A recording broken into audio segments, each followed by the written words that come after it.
Hello guys. तो guys, क्या आप जानते हैं कि कभी हमारे देश को सोने की चिड़िया कहा जाता था। अगर ऐसा था तो फिर हमारे देश से सोना और जो धन संपत्ति थे वो आखिर कहाँ चले गए। कभी जो भारत को सोने की चिड़िया कहा जाता था, आखिर जब भारत में इतना सोना था तो फिर वो गया कहाँ। और इतना सोना होने के बावजूद भी भारत इतना पीछे कैसे रह गया। तो गाइस, बताते हैं आज आपको कि आखिर जो अंग्रेज थे वो हमारे देश को कैसे लूटते थे और वो हमारे देश पे कैसे राज करते थे। आज उनके 5 तरीके बताऊंगा आपको। और आपको जानकर हैरानी होगी कि आखिर विदेश से आकर अंग्रेज हमारे देश में राज कर रहे थे और हमारे देश को लूट रहे थे और हमारे देश को लूट कर वो चले गए। तो गाइस, चलिए शुरू करते हैं और बताते हैं आपको। अंग्रेज भारत को मुख्य रूप से टैक्स और व्यापार व्यवस्था के दुरुपयोग, स्थानीय उद्योगों को नष्ट करके और देश की संपत्ति को व्यवस्थित तरीके से ब्रिटेन भेजते थे। प्रख्यात अर्थशास्त्री उत्साह पटनायक के शोध के अनुसार अंग्रेजों ने अपने पहले लगभग 200 साल के शासनकाल में भारत से करीब 45 ट्रिलियन डॉलर, लगभग 3000 लाख करोड़ रुपए की भारी भरकम संपत्ति लूटी थी। अंग्रेजों द्वारा भारत को लूटने के मुख्य तरीके बताते हैं आपको। टैक्स और व्यापार का धोखा। अंग्रेज जो थे वो हमारे देश के लोगों को टैक्स और व्यापार का धोखा देते थे। Tax and why scam. अंग्रेज भारतीयों से ही नहीं, भारी मात्रा में लगान टैक्स वसूल करते थे। इसी टैक्स के पैसों का एक बड़ा हिस्सा वे भारतीय कारीगरों और किसानों के सामान जैसे कपड़ा, मसाले खरीदने के लिए इस्तेमाल करते थे।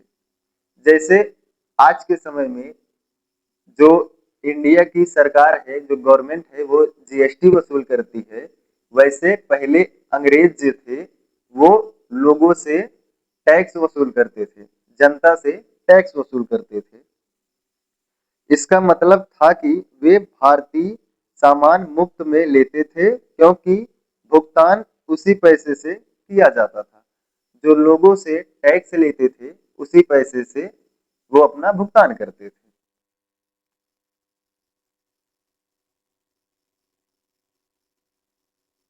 जो उन्होंने भारतीयों से ही लूटा था। और उनका लूटने का दूसरा तरीका जो है, काउंसलिंग बिल की चालाकी। जब भारत अंतर्राष्ट्रीय बाजार में सामान निर्यात करता था तो विदेशी खरीदार सोने या चांदी में भुगतान करना चाहते थे। लेकिन ब्रिटिश क्राउन ने काउंसलिंग बिल का नाम एक विशेष कागजी टोकन जारी किया। विदेशी व्यापारियों को यह बिल लंदन में सोना देकर खरीदना पड़ता था और फिर वे इस बिल को भारत में देकर सामान लेते थे। नतीजा, सारा असली सोना और चांदी लंदन के खजाने में जमा हो जाती थी और भारतीय व्यापारियों को केवल कागजी रुपए मिलते थे। हमारे देश से धीरे धीरे सोना ऐसे गायब होते गए कि वो कागजी रुपए दे के सोना जो है लंदन में जमा कर रहे थे। और उनका लूटने का तीसरा तरीका, स्थानीय उद्योगों को नष्ट कर देते थे। जो हमारे देश में व्यापार उद्योग, जो कंपनियां चल रही होती थी, वो उनको नष्ट कर देते थे।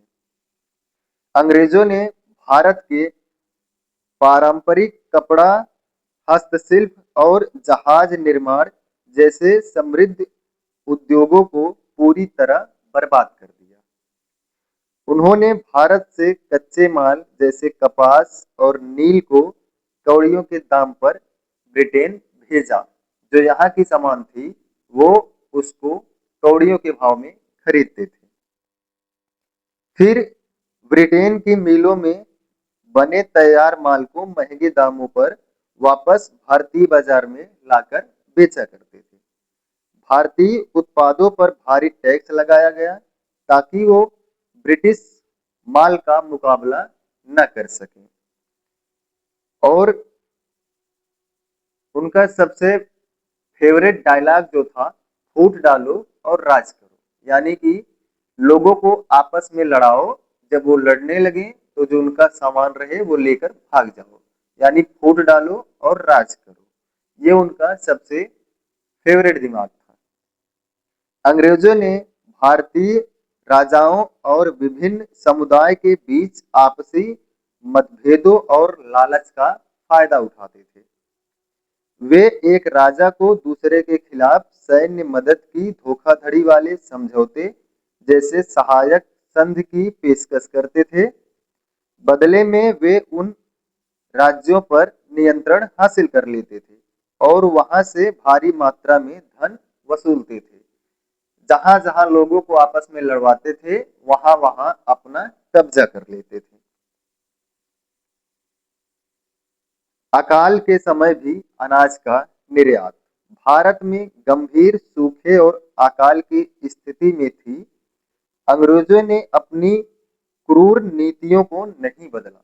भारत में जब अनाज खत्म हो चुका था, फिर भी इन्होंने अपने चालाकियों को नहीं बदला और हमारे देश को लूटते रहे। जब लाखों भारतीय सूखे से मर रहे थे, तब भी अंग्रेज भारत से अनाज और भोजन ब्रिटेन और अपनी सेनाओं के लिए निर्यात करते रहे। इस प्रशासनिक शोषण के कारण देश की प्रति व्यक्ति आय पूरी तरह से ठहर गई और भूखमरी चारों ओर फैल गई।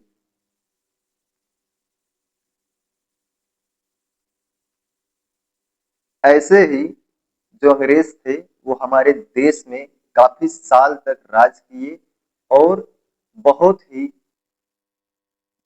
बुरा काम करते थे कि लोगों को आपस में लड़वा कर, किसान जो होते थे वो खुद मेहनत करके अनाज उगाए, फसल उगाए और उनको सस्ते दामों पे वो खरीदते थे और उनसे टैक्स भी लेते थे। फिर वही चीज वो बाहर महंगे दामों पे बेचते थे। तो ऐसे उन्होंने काफी साल तक राज किया और हमारे देश को इतना लूटा कि हमारा देश कुछ साल पहले हो गया। नहीं तो हमारे देश को कभी सोने की चिड़िया कहा जाता था। और ऐसा सत्य है, क्योंकि हमारे देश में बहुत सोना था। तो गाइस, मिलते हैं किसी नेक्स्ट वीडियो में, तब तक के लिए जय हिंद। और ऐसे ही इंटरेस्टिंग वीडियो देखने के लिए सब्सक्राइब टू माय चैनल। और अंग्रेजों के लिए आप कौन कौन सी गाली देना चाहते हैं, कमेंट करके जरूर बताएं।